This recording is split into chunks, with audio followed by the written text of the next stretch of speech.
as part of the Champagne Club shipment, the inaugural shipment, we're going to be tasting the 2012 vintage of the Collet Esprit Couture Brut Champagne.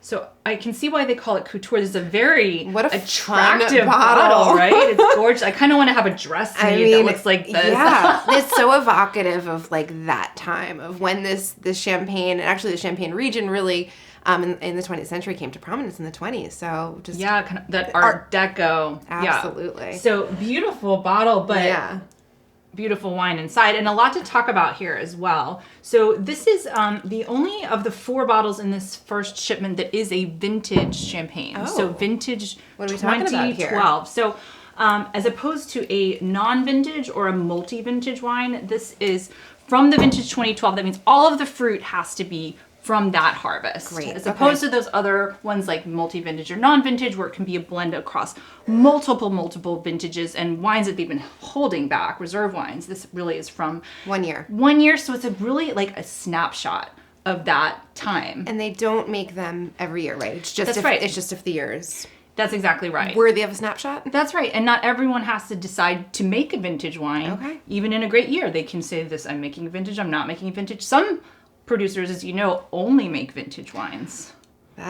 Those are fun to find, I bet. Those are and often very expensive. Some of those producers, but this is a really fun bottling. So this was founded in 1921, and it's a co-op. So what that means in relation to Champagne is, and in other regions as well, is not everybody owns their own winery. So in some cases, multiple producers will make wine in the same facility, which often gives sort of smaller producers the opportunity for more state-of-the-art equipment in many cases that they maybe would not be able to afford on their own, but as a co-op, they can pool their resources and kind of elevate the winemaking in general. That makes total sense. I know that happens in not only Champagne. Champagne's very known for it, but in a lot of other regions in Europe, because who has all the facility and everything you need, especially in Champagne when you need so much room and equipment, and it makes total sense. Well, that's a great segue to talk about why you often need a lot of room, and that's because there are aging requirements in Champagne, and there's sort of the technical legal requirements, and then there's what people actually do in practice. So do you want to talk about the requirements? Vintage and non-vintage champagnes have different aging requirements. All champagne is required 12 months on the lees, so a full year where it has to lay in the bottle on its spent lees or the dead yeast, and pick up all those flavors as well as make those beautiful bubbles. For non-vintage champagne, though, it only has 15 months is required for the entire process. For vintage, is 36.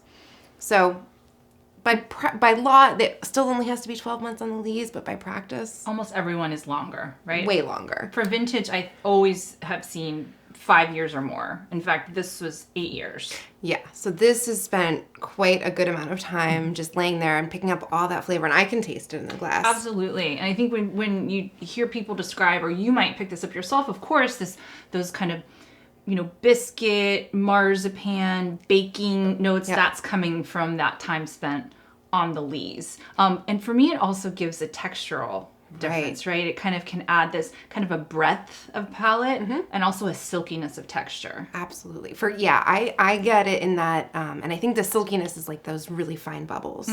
So instead of your like packing peanut or the bubbles that are big and these are really uniform and very, very fine. Oh, I love that description. That's great. So the longer time it spends on the lees, the more time that CO2 has to kind of dissolve into the wine and give it that real nice length.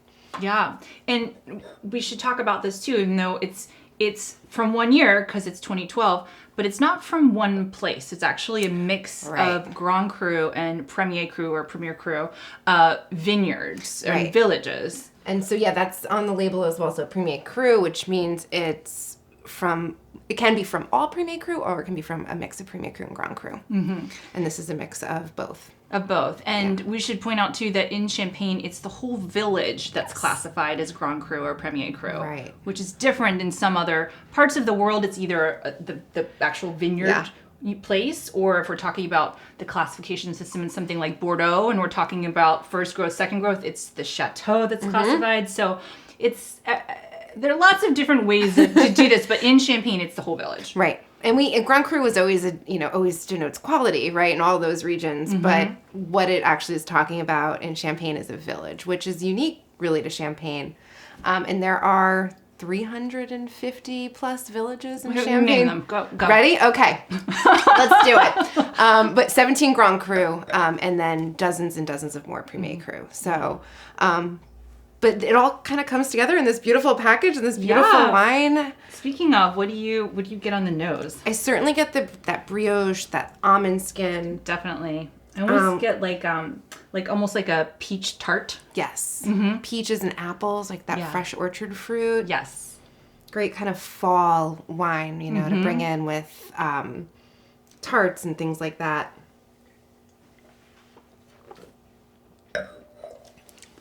Little tropical too. This would be a good beach wine. I could do this on a warm beach day. Should we try this with a little snack? Sure. How about? What are you thinking? I was thinking potato chips with crème fraîche and caviar. Oh, well, yeah. Which is one of my sort of favorite home luxury. So, all right. So I'm gonna grab. Do it. Yeah. Show me the way. All right. It's really complicated. You grab a chip. You do a nice little... when did you get your culinary degree? Nice little slab of crème fraîche. You were done with the MW and you thought, I'm just going to keep... Just when you thought I was done. No. This is it right here. And then I like to be very generous with my... Yeah, we're at home, champagne. Or my caviar, I mean. Let's do it. And what I like to do also when tasting food and wine is to get a sip of the wine, taste the food, and then go back to the wine and then see if it sort of changes the perception of the wine after you've had the flavor. Okay. So that's what I'm going to do. All right. All right, so here we go. Let's just make sure the microphone gets all the crunch here.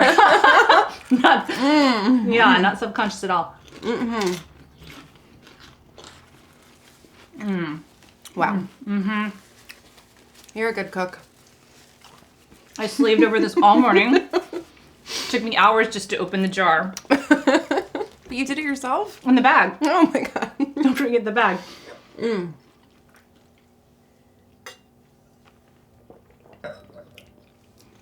It just wipes all of that braininess, all of that, cleanses it right away, but matches it. I think, salt and acid just shine. Absolutely. And fish and fishy things just have such a strong flavor. Sometimes with wine can be a lot. This is perfection. Yeah, I love this. We might have to continue this into the next bottle. Absolutely. Okay. Cheers.